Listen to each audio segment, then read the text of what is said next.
And as we've just prayed, we pray that you be with us today, lead us and guide us, and just, speak to us through your word. In Jesus' name, amen. Now, I don't know about you, but I have always loved storms. Anyone else here love storms? You know, the thunder, the lightning, exciting times. Until you move across to the islands, and it's not just a storm like we have in New Zealand with a little bit of rain and a little bit of hail, but you get some nice cyclones come through. It's quite different. But I used to love it when I was living over in Fiji, and every day after school, we'd make our way down to the oval and be playing basketball. And especially during the wet season, you knew when the rain was coming. And by knowing that rain was coming, you could literally hear the rain coming in the distance. And if you went fast enough, you could actually get home if you ran. But if you didn't, or you want to just hang out and enjoy the rain, because it was warm enough, you could literally see this wall of water coming towards you. And sometimes we used to have a bit of a game and would see if we could get in front of the wall of water again and back and forth. And it was a lot of fun. Those storms are kind of okay. There was another storm that we went through in Fiji. As my parents were teaching at Fulton College over there, they were teaching teacher trainees. And one day, or one middle of the year, as every student had to go around on prac, the teachers had to, or the staff, they had to go and visit them. And so they would go around to all the islands around Fiji and visit these students and see how they're going. Now, most of the time it was pretty good. You'd either drive around to the school or you'd fly across the other island, it's all good. But this particular island only had one plane each week. And we were going to catch it coming back, but to get out there we had to catch a boat. And as we were leaving Suva Harbour, it was a nice day, it was fairly sunny, the water was kind of flat, but it was about I believe, 4 to 5 hour flight. And boat ride, sorry. And for the first hour, it was pretty calm. But then an hour into it, it started to get a little bit rough. The clouds rolled over, the waves started rolling back and forth, and pretty soon, everyone on board was looking a little more pale. Now, as this was the boat that would go out each week, it was more like a barge than a comfy cruise liner. So there wasn't a good spot to really put your feet up. You were kind of sitting on wood, sitting on steel. There was bags of food and other products there. Now, for most of the trip, we were doing all right. Like a bit of rocking to and fro wasn't too bad, but it got worse and worse and worse. And your stomach kind of starts to feel a little queasy. But then someone else decided the breakfast they had wasn't sitting too well with them and they wanted to feed the fish. And if you know anything about me, I can deal with pretty much anything except for that. And so then when that happened, then everyone else kind of started going. And by the time we got to the island, lots of fish had been fed. And we were pretty happy to reach solid ground again. But storms can be both exciting and terrifying at the same time. Storms aren't always fun though.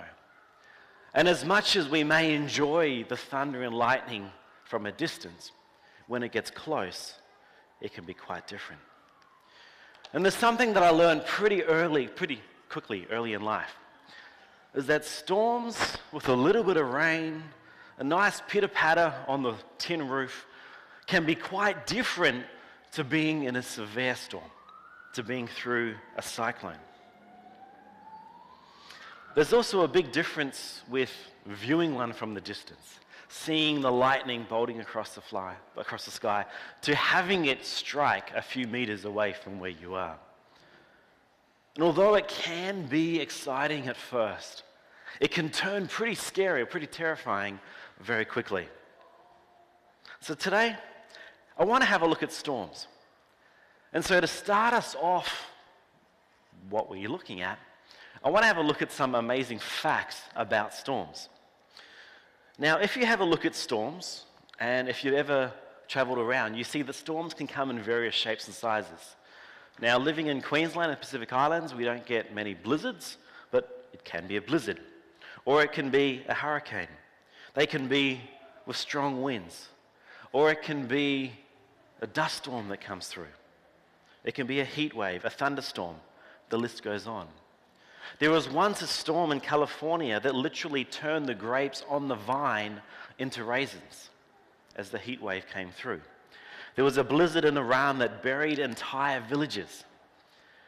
In 1992, after Hurricane Andrew hit Florida, there was a particular building, whether it was a laboratory or something, not too sure, depends on what you read, but the building was destroyed, and inside that building was a lot of pythons. And the pythons escaped into the Everglades and have been thriving there ever since. It can actually have a pretty extensive influence afterwards.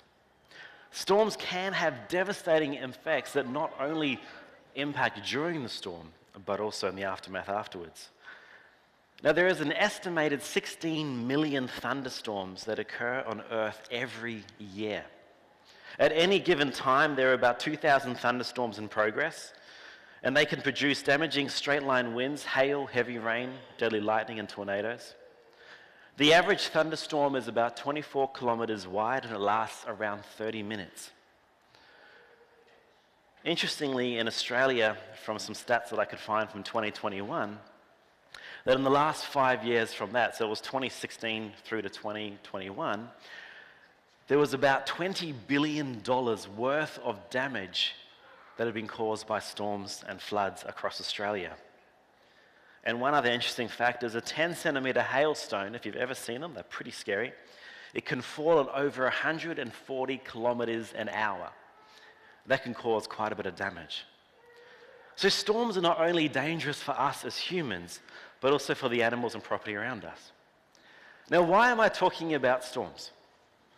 Well, storms can also come in various shapes and sizes. And as humans, we also kind of say that we are going through storms in our life. And when I look at life, I can see that there are many different times where it looks and feels like we're in the middle of a storm. And obviously, I'm not talking about the middle of a cyclone where it's nice and calm, but I'm talking about in the middle of the wind that's just pushing you from side to side, of the thunder and lightning that's all around you. Sometimes in life, it just seems so chaotic. It just seems like it is beyond our control. Like there is nothing that we can do to stop what is happening around us.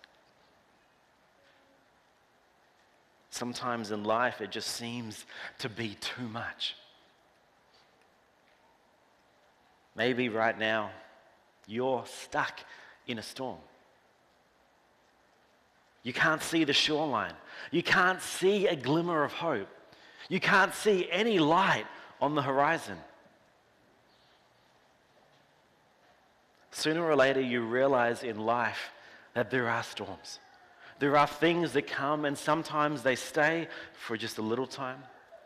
Other times, the storms just rage on and on.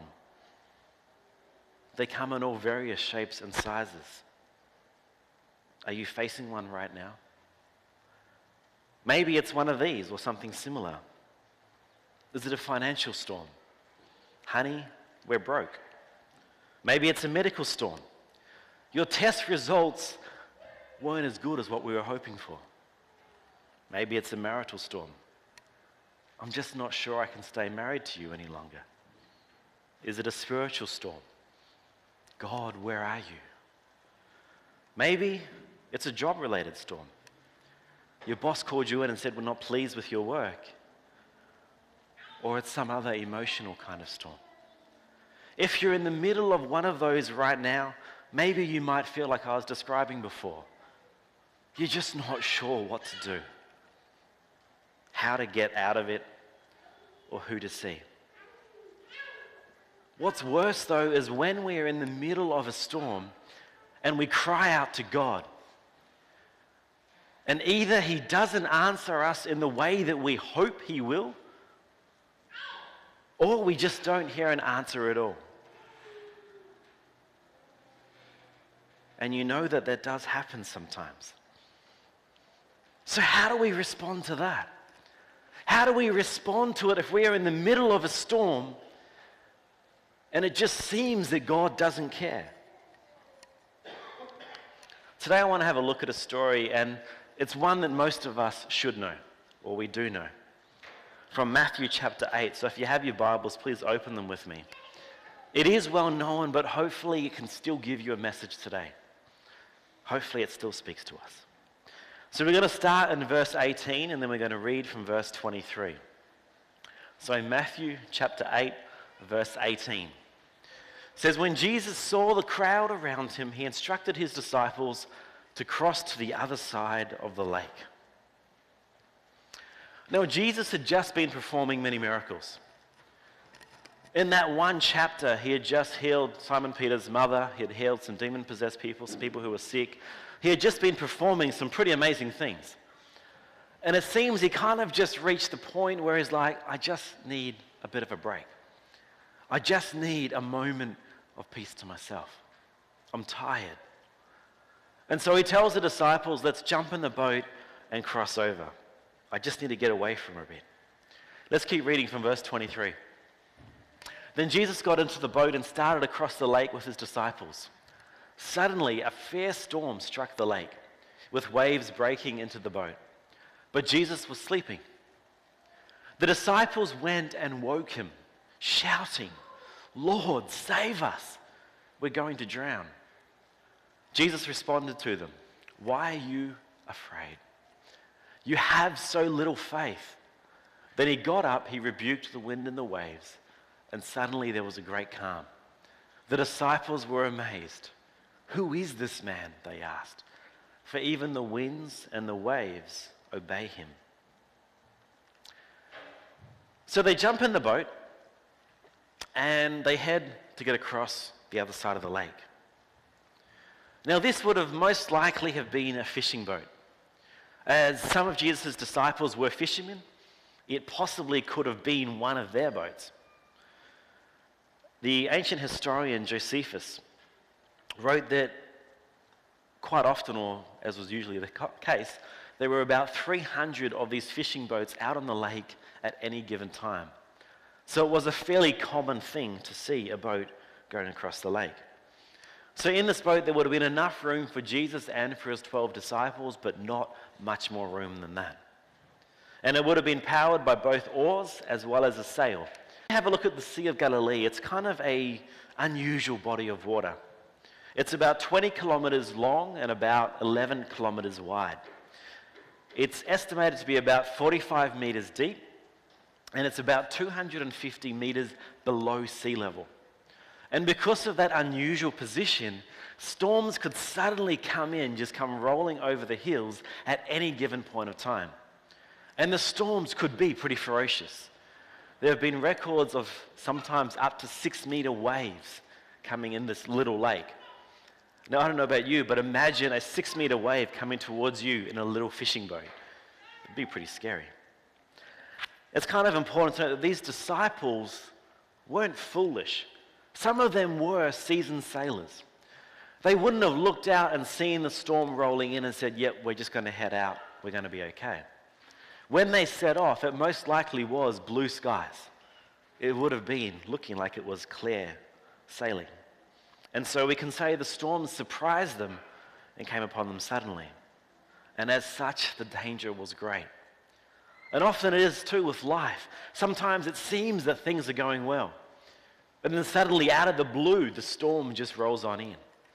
And often we're not quite sure what to do with it. So they're out in the middle of the lake, and the storm hits. Now, who's on the boat? Who's on the boat? The disciples. How many? 12 of them. And Jesus. Okay? It's not a trick question. You can look at the picture you want. So Jesus and the 12 disciples. Now, we'll come back to Jesus soon. But let's start with the disciples. As we said before, some of these disciples were seasoned sailors. They were fishermen. They knew this lake. They would have been out on that water hundreds of times. Why are they so afraid? Why did this catch them off guard? Obviously, it had to be a pretty bad storm. Now, these disciples had witnessed many miracles. As I said before, just in that chapter alone, miracle after miracle after miracle. And yet, in this moment, just afterwards, they panicked. A number of these disciples were fishermen. And as experienced fishermen being out on that lake, They would have been through storm after storm after storm as well. Yet, they panicked. When you're facing a bad storm, sometimes history doesn't really count for anything. As humans, we do get caught up in the moment. You know, it's easy for us to kind of sit back and almost laugh at these disciples. And we're like, what do you mean? Okay, this is something you guys do all the time. You're out on a boat that you know like the back of your hand. You're in a lake that you know that you've been out on hundreds of times. And who else is in the boat? The disciples and Jesus. You've just been with Jesus. He's been performing miracle after miracle. Don't you know who he is?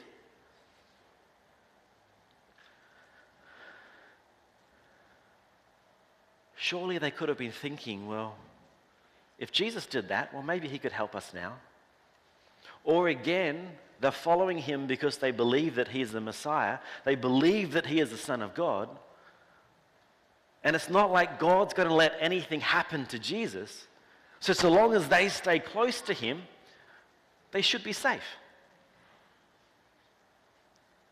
And yet, if we're honest, if we were in that same situation, I reckon we'd react in the exact same way. Let's have a quick look at Jesus. Again, why did he say we need to cross over? He'd just been performing a lot of miracles. He'd reached the point where he was just tired and exhausted. And obviously he was pretty tired because he was still sleeping in the middle of the storm. He was exhausted. Or was it just that he didn't care about the disciples, as some people claim? That's apparently what the disciples thought. For they thought that they were about to die. They thought their time was up. And so they come across to him after they had tried everything they possibly could do. And they wake him up. I imagine them going across and like just shaking him. Like, Jesus, what are you doing? Can't you see that we're about to die? And then we come to the main message of this miracle. Jesus gets up. And I kind of imagine him in a bit like the movie Titanic. You guys ever seen the movie Titanic? Standing, that famous scene at the front of the boat with the arms stretched out. I kind of imagine Jesus standing at the front of the boat with his arms stretched out a bit like that. And as he's looking out, he just says 3 simple words. Peace, be still. And instantly, all is calm. The 6-meter waves disappear. The water is flat. The dark clouds just evaporate. The rain is no more. If you came onto that scene at that moment, you would wonder what on earth is going on. The water is flat. There's just a little breeze, just enough for sailing across. The sky is clear. And yet when you look at the disciples and the boat, they're wet like they've just hopped out of the shower. There's this fear in their eyes that they've just faced death.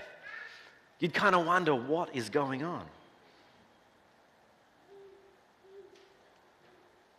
The disciples turn to each other and they ask one another, who is this man? Who is this person right in front of us that even the wind and the waves obey him? Now again, these disciples knew Jesus. They'd been with him for a while now. They'd seen him perform miracle after miracle. But they just hadn't seen him. It hadn't clicked. They'd seen him as a rabbi. They'd seen him as a teacher. They'd seen him as someone that they could learn from. But it hadn't clicked. They'd heard him call himself the Messiah. And by all accounts, they believed that he was. For that is why they were following him. You have a look at the calling in the beginning. When they went and called their brothers and their friends, they said, "We have found the one that Moses talked about." This is why they were following him. And yet, it still hadn't clicked. As devout Jews, they knew the Bible, the Old Testament, the Torah. They knew who could control the storms. They knew who could control nature. But they hadn't connected that with the one that was standing right in front of them. And this is what God wanted to show them. The rabbi, the teacher, the friend, the Messiah, the man that had been with them was and is God. He is the all-powerful creator God. He is the one who made nature, who can control it. They have no need to be afraid. What about in our life? Storms are going to come. As long as we live on this earth before Jesus' second coming, storms are going to come. They're going to come in different shapes and sizes for all kinds of different reasons. Sometimes they come to teach us a lesson. God uses them to help us grow. Sometimes they come because of our own silly mistakes. Sometimes they come because of the choices of the people around us. Other times, storms just simply roll on in because we live in a world that is full of sin, that is ripping apart at its very seams, that is in need of a creator to step in and make a difference. Storms are going to come. The question is, what do we do in the middle of a storm?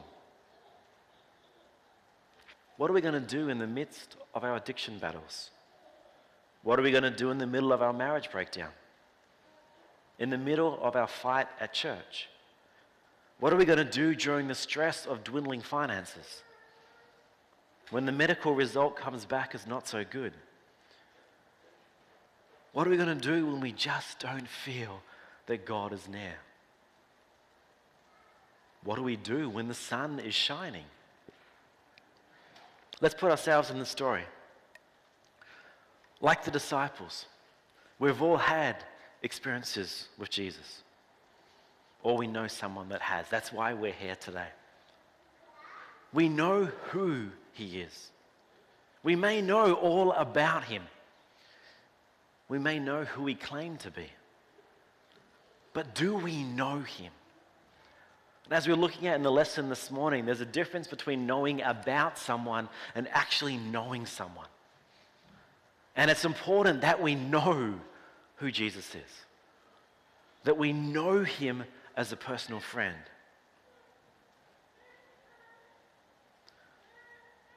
I think a lot of the time in the midst of our battles, as we're fighting those struggles, we react in the same way as the disciples did.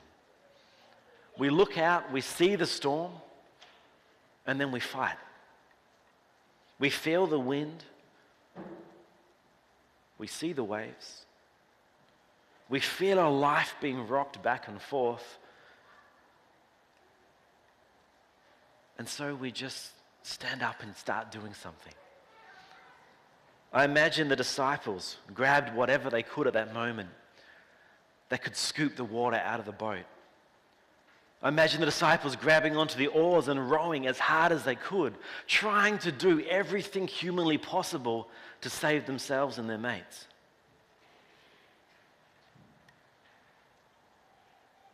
But it wasn't until they reached the point where they knew there was nothing more they could do that they remembered who else was on the boat. It wasn't until they got to the end, rather than the beginning, but they remembered that Jesus was there. And it was only after they had done everything humanly possible that they turned to Jesus. And if we're honest, we're the same. We struggle. We face our battles. We do all that we can to fight and to prove that we can do it. I can defeat this giant. I can overcome this addiction. I can make my partner see it my way. I can prove to that person that they are wrong and I am right. I can do this. I am strong enough. And it's only when we get to the end of our abilities or our strength that we remember who else is in our life. It's only when we're tired and run down we remember that Jesus is also with us. But it's not how it should be. The disciples turned to Jesus, they woke him up and they asked him to help. He quietly rebuked them, but then he also saved them. And in doing so, he showed them and us just how powerful he is. Have you ever watched the news and you get to the end of the news and what do they have, a little update right at the end? What's it about? What are we talking about today? Storms, weather. So the weather update. You know, we always used to love watching that as a kid. And you try and work out if they're going to be correct or not. But here's a guy or a girl who's studied most of their life on weather, and so you kind of trust them a little bit. And so you make plans accordingly. You want to go out, you want to build that deck, so you get the tools and everything out because the weatherman said it's going to be a sunny day. And as soon as you're about to start working, you feel a little splatter on the back of your neck. And then another one, and then suddenly it's a downpour. The best that we can do as humans is sometimes get it right. I love looking at my watch and seeing the weather update and trying to work out, is it 50% correct? Is it 100%? Or what's it going to be? We try and trust someone who thinks they know the weather and sometimes does get it right. But here in this boat wasn't just someone who knew what the weather was going to be, but could actually control the weather, could change the weather, could stop the weather. And so he left the disciples shocked. For little by little, it was beginning to sink in. They didn't need to be afraid, for God was with them, even in the middle of the storm. But what do we do